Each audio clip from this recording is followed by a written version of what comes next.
Welcome to Public Health IT, Unit 3. In this unit, we will be discussing interoperability standards in public health IT. The learning objectives for the interoperability standards in public health IT unit are 1.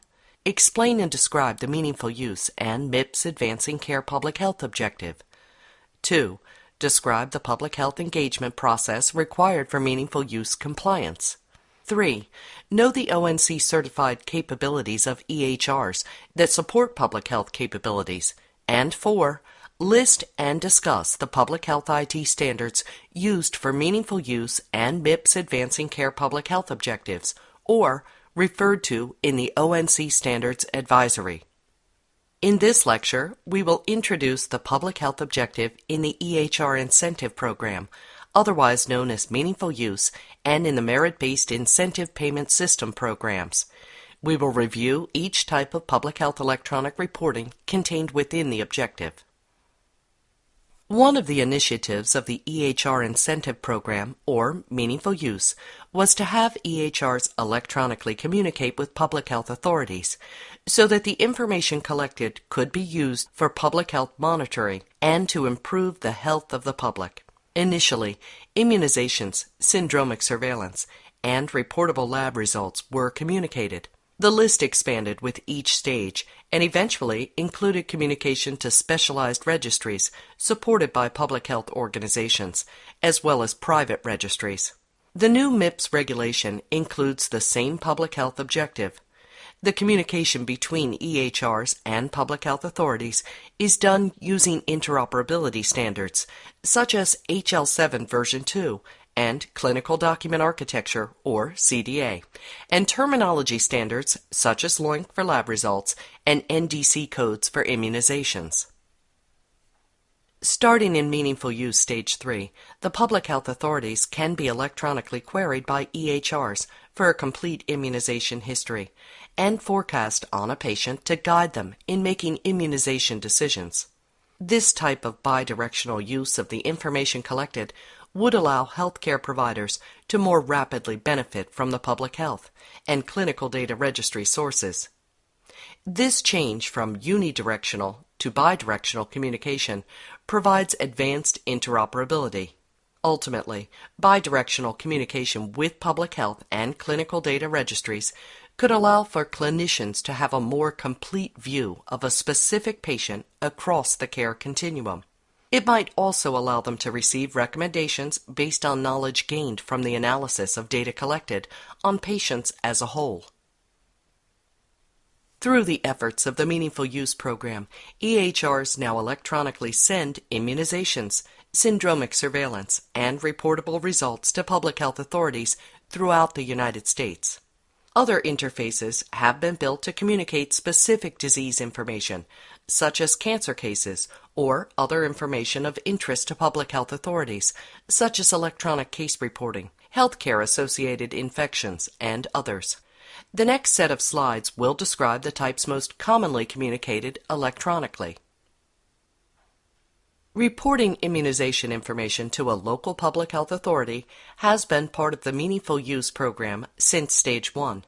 The ultimate goal, which is reflected in Stage 3, is that a clinician is not only able to send immunization information, he or she can also query the public health authority to get a full immunization history and forecast on a patient that is created using up-to-date immunization information from a variety of sources. Syndromic surveillance has also been part of meaningful use since Stage 1. The concept of syndromic surveillance is to provide timely information to allow for early detection of possible public health problems.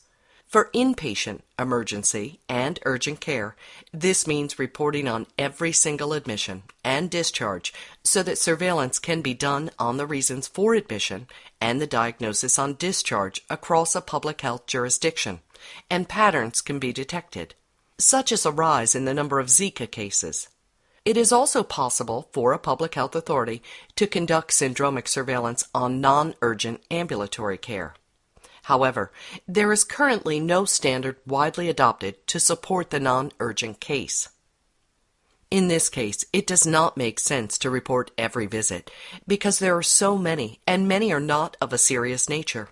While there is no standard implementation guide, some public health authorities have published their own ambulatory specifications, such as the NY City Department of Health, which tracks flu-like symptoms for non-urgent doctor visits.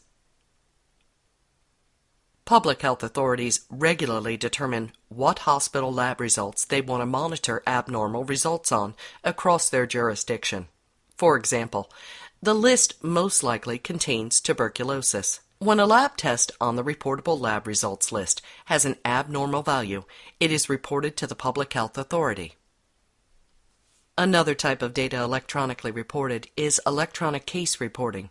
Electronic case reporting to public health authorities is triggered when a clinician documents in the EHR that a patient has a condition that is on an established list of reportable conditions. The current list of reportable conditions is defined by the state, territorial, and local public health authorities to ensure that they monitor disease trends and support the management of outbreaks. Examples of notifiable conditions would include patients having a contagious virus, such as Zika or Ebola. A public health specialized registry focuses on the collection of a specific set of data. It is administered by or on behalf of a local, state, territorial, or national public health agency, and which collects data for public health purposes. Some examples might include hospital birth and death reporting, antimicrobial use and resistance, and national healthcare surveys results. A clinical data registry refers to a registry that is focused on specific sets of data, just like the public health registries. However, it is not administered by or on behalf of a local, state, territorial, or national public health agency, and which collects data for public health purposes. An example might include a registry for a specific chronic disease or traumatic injury. Perhaps a professional society manages the registry. This lecture summarized how public health objectives play a role in both the meaningful use and the MIPS programs.